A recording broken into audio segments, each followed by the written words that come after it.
welcome back everyone to Cloud and 5 2025. Our final keynote presentation now, closing the show from Dr. Bharat Vagadia, Executive Director of Regulatory Affairs at Ooredoo. And we're talking 5G opportunities and challenges within the digital ecosystem, some subjects that have come up time and time again during our presentations and show today. Hi, how are you? Great to see you. Thanks for taking the pleasure of closing the show for us today. Thank you. Very well. I hope the day's been good for everybody. Good morning, good afternoon, good evening, wherever you are. Absolutely. It's absolutely flown by. So, yeah, you have the pleasure of closing the show. So the virtual floor is yours. And I'll be back with some questions at the end. Look forward to it. Thank you. So, yes, today I wanted to talk about 5G opportunities and challenges within the digital ecosystem, something that a lot of people talk about. I've got a few slides I wanted to share with you, and then we'll take some questions at the end. So when we talk about the digital ecosystem, we're talking about something that's quite complicated. You've got basically at the bottom connectivity, which is where I come from, the mobile operating system. But then you got a lot of things around that. You got autonomous vehicles, something that was talked about a lot a few years ago, somewhat died down now. Drones, smart cities, blockchain and smart contracts, platforms, IoT, Internet of Things, AR, VR, digital twins, and obviously artificial intelligence. All of these things and possibly more are interconnected to basically develop the digital ecosystem. Each of those in itself has a lot of issues that need to be thought about by public policymakers, but also obviously the companies themselves in terms of issues and opportunities within each of those areas. But the key thing is connectivity remains the bedrock. You don't get any of the other things unless you have connectivity. And connectivity remains the bedrock, in a sense, of the digital ecosystem. And actually for the economy as well. So if you talk about the MENA region, the mobile technology and services generate about 5.5% of the GDP. If you're talking about digital services in the more advanced digital economies, that can be up to 15 to 20% of the GDP of an economy. So we're talking about something that's very significant and obviously also generates a lot of jobs. So in the MENA region, the mobile technology services and services generate about 1.3 million jobs. So something that's clearly of vital importance to a country. The key thing to remember, though, is when you're talking about connectivity, there's three things. One is the population covered by a signal? The other thing is, are they connected? And the last thing is, if there is coverage, is there still a reason why they are not connected? And that's really the what's called the usage gap.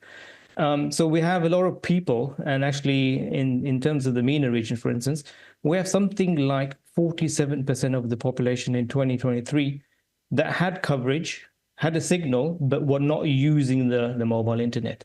So when you're talking about the digital ecosystem, we're talking about all the great things in terms of e-education, access to public infrastructure, e-health. All of those things would be unavailable to 47% of the population, not because there wasn't coverage, but they're not using the internet. And one of the reasons why they're not using the internet might be because of affordability issues, but it might be other things as well. It might be that they don't see value, or they haven't been educated enough to be able to use the services that are offered. It may be the services that are offered are not in a form or a language that is usable by that population. So actually we have a big issue. We have 47% of the population, this is in the MENA region, that don't use the mobile internet. And that in itself is obviously concerning. In the midst of that, and we're talking about all mobile coverage, not just 5G. So in terms of all the 2G, 3G, 4G, 5G connectivity options, a large proportion of the user base were not using mobile internet services. But even then, we've really been pushing for 5G. And mostly, I would say, government mandated.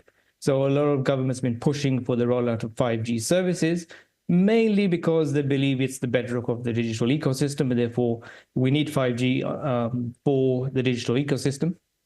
And It's a bit concerning when you're pushing for 5G when a large proportion of the user base is still not using any form of mobile internet. Obviously, within that, there's a lot of differences. So if you're talking about the MENA region, in the GCC, a large percentage of the population, close to 90% now, have 5G coverage. In some of the other parts of the Middle East, that's obviously a lot lower.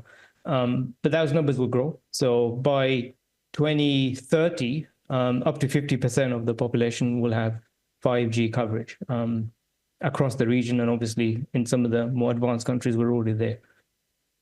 As I said, we've got a lot of 5G coverage, but that may not translate into actual usage.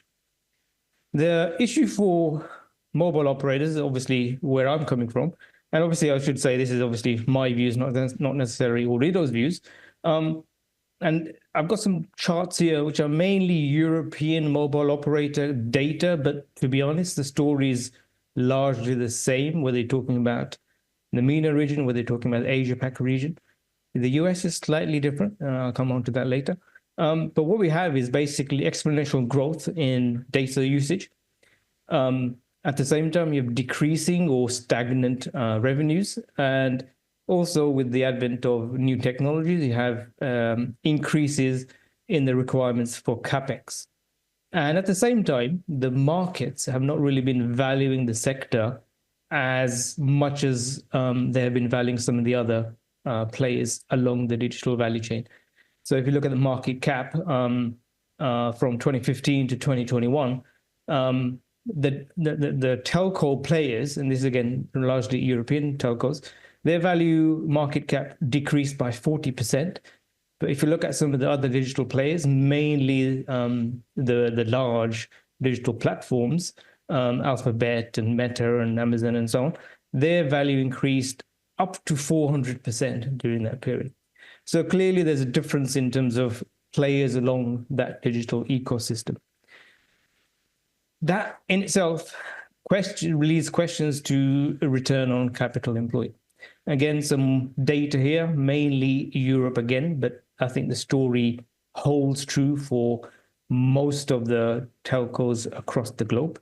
Here, if you look at the telco return on capital employed, it was not great even back in 2015. We were looking at 9-10% return, but that return's been falling ever since. And we're probably, by end of 2023, we're probably around 6%, 6 or 7% return on capital employed for the connectivity players. The return on capital employed for some of the other players along the digital ecosystem is much more reasonable. And if you can get a return on your investment of around 5%, putting your money in a US-dominated fixed account, risk-free, versus 6 or 7% putting your money in a sector, which in itself obviously does carry risks, it leads to the obvious question of why would you want to invest in a sector that gives you marginal better returns than putting your money in a bank. And that's one of the issues that the mobile industry, the telecommunications industry is now facing and has been facing for a number of years. And one of the key things to also bear in mind is there's been growth in terms of the digital ecosystem. In the 10 years from 2010 to 2020, the industry grew substantially, but the connectivity players captured around 2% of that growth, whereas the digital players, and that's largely the large platform players that I mentioned earlier, they've captured 80% of that growth. So clearly there is growth, but as an industry, we have not been able to capture a lot of that growth. Now you might say, you know, what's the big issue about that? Is that not just a problem for the companies? I think the issue is it creates an investment black hole. If you cannot basically attract the capital you need to invest in your 5G rollout, then 5G rollout is going to be slow. And I think we've seen that in many of the European countries. If you compare 5G rollout versus some of the other regions in the world, Europe's been somewhat lagging behind. And again, reiterate what I said earlier, if you look at revenues, the revenue growth for the telecom sector basically declined by 26% in the last 10 years. USA is different. They've seen an increase in the revenues. But if you look at the large digital players, they've seen an exponential increase in their revenues. Now, what's the difference between, as I said earlier, the US, who seems to have bucked the trend, and the European Union and the large parts of Asia and the MENA region? I think there's two things. One is there's a very different policy and regulatory environment that governs the US operators. And that's, in a sense, been fundamental to allowing the US operators to really monetize some of the investments they've been putting in. I think also they've managed to bundle digital services and move away from a pure connectivity provider to a digital services provider slightly better than some of the other operators in Europe have done. And that obviously means for Europe, where you are not capturing the full value of the ecosystem, we are seeing basically our ability to invest is slowing over time. And especially when the returns we can provide to our shareholders are around 6%, that clearly creates a bit of a worrying situation in terms of investment appetite moving forward. Now, that investment gap, as I said, it's probably a result of government policies, but also operator strategies in some sense. Government policy, because we've got things now, net neutrality, we've got stringent wholesale regulation, which kind of restricts some of the options and the opportunities for revenues for some of the operators. We've also got a lot of kind of sector-specific taxes and fees that are levied on the sector. At the same time, I think the operators have found it difficult to monetize the 5G rollouts, mainly because there isn't a killer user case at the moment. There is value in 5G, and clearly we will see a lot of this when we come to some real user applications, especially when it comes to things like virtual reality and augmented reality. I think there's an opportunity for users to experience the real difference that 5G offers, and for operators to try and monetize some of that real user experience. But at the moment, we're offering more of the same, just faster, and customers are not really willing to pay a premium for that. Obviously, the other thing is spectrum is also of critical importance to the sector, and the prices for spectrum have sometimes been concerning in our region. And again, that's been a bit of a drag in terms of investment into 5G. So it's a combination of government policies, but probably also operators have not done as well in terms of capturing that value as maybe the US operators have done. The other real big reason is scale. So in the US, 300 and something million people, 340 million people, three main operators. In Europe, 400 and something million people, but probably 70, 80 operators. If you look at three operators per market, you're looking at basically a scenario where you have massive scale versus a scenario where we have a fragmented market. And I think that's the key thing. And obviously, when operators have been trying to build scale through mergers and acquisitions, a lot of that has been thwarted by the competition authorities.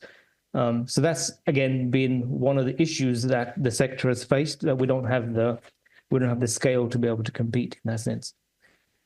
MNOs have been trying to fill that gap through policy advocacy, and you may have heard a lot of discussions around what's called the fair share debate, where we're trying to get the digital players who are capturing a large part of the digital revenues to contribute towards network rollout. And that kind of discussion started in Europe, but then broadened to other parts, including Brazil, South Korea, India, Indonesia, and others have been talking about this. But progress has been relatively slow on that front. So what the operators have also been doing is to reevaluate their business and operating model. And the big focus is opening up their networks to APIs. And one of the useful studies that McKinsey's survey found was 14% of 18 to 24-year-olds were willing to pay for 5G boosters that can temporarily improve the gaming or video streaming experience. And they would use that probably 7 times a month if the cost was around $1. So that's potentially $7 per month that we can capture in additional value. And the same thing for better quality 5G. And what we're really talking about here is changing the narrative. So what network APIs allow you to do is to create subscription services applications that move the value proposition for 5G from an abstract construct in terms of enhanced connectivity towards real world experience, real world quality experience that customers desire and are therefore willing to pay. And I think that's the fundamental kind of pivot where the industry will move, so that we will open up our networks and customers will see real value in a better quality experience for the services that they need 5G for. And obviously no discussion when talking about the digital ecosystem is kind of done without talking about AI.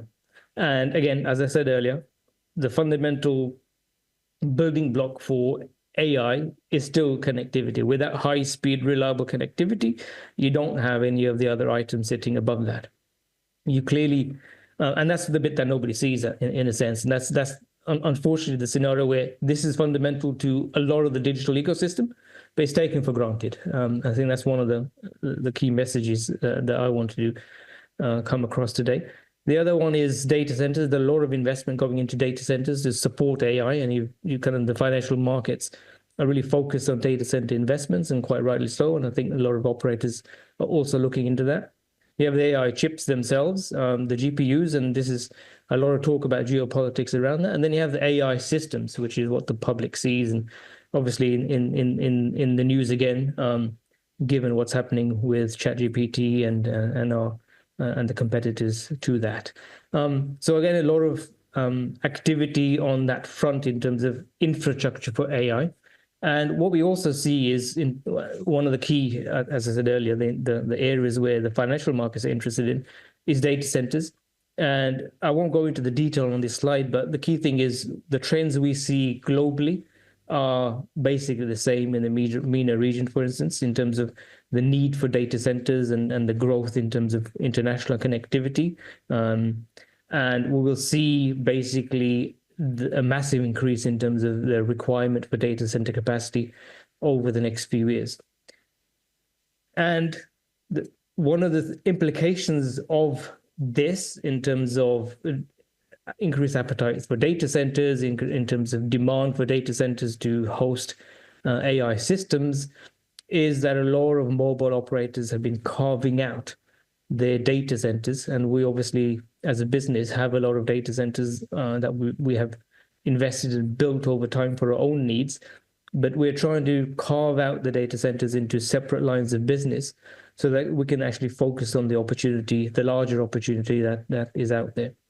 So we are seeing a lot of operators, and this started a while ago, but Ooredoo, for instance, we announced last year, and we continue to delve in this area. We carved out the majority of our data center assets into a separate company, MENA Digital Hub, and we've raised banking finance to potentially invest up to $1 billion in that line of business. And we've seen that across the region, and obviously this is something that we see in Europe and US and many parts of South Asia as well. So there's a real movement towards the investment in network APIs to monetize investments in the telecommunications assets, carving out of data centers to again monetize a large part of that. And we're also investing in partnering with a lot of the digital players along the value chain to ensure that we capture a fair share of that that we haven't been able to do in the last few years, to be honest. With that, I'm going to kind of stop and see if there's any questions. I probably covered quite a lot, to be honest, but hopefully that's raised some questions for the audience, and happy to take them now. Where do you feel the greatest opportunity is for investment? Where do you think the greatest reward could be if there's investment targeted? As you say, progress has been slow in some areas maybe not getting the attention it should. Where do you feel it should go? I think there's two areas, as I said. One is the opening up of the networks, the network APIs, because that effectively allows us to open up our networks and allows us to monetize the capabilities of our networks. As an example, there's a lot of movement in terms of security, and if you go to an ATM today and you insert your card, if someone has stolen the card, the bank don't really necessarily know if it's stolen. We can basically open our network to the mobile operator, to the banking clients. They can say, we've got a client who's at this location. Can you confirm that that is the right person? And we can know because of the location of the client that, yes, that's the person. They've been there or in the region vicinity for the last 10 minutes or something, or we can verify that, yes, that's probably the right person. And we can potentially charge for that activity, maybe a transactional charge.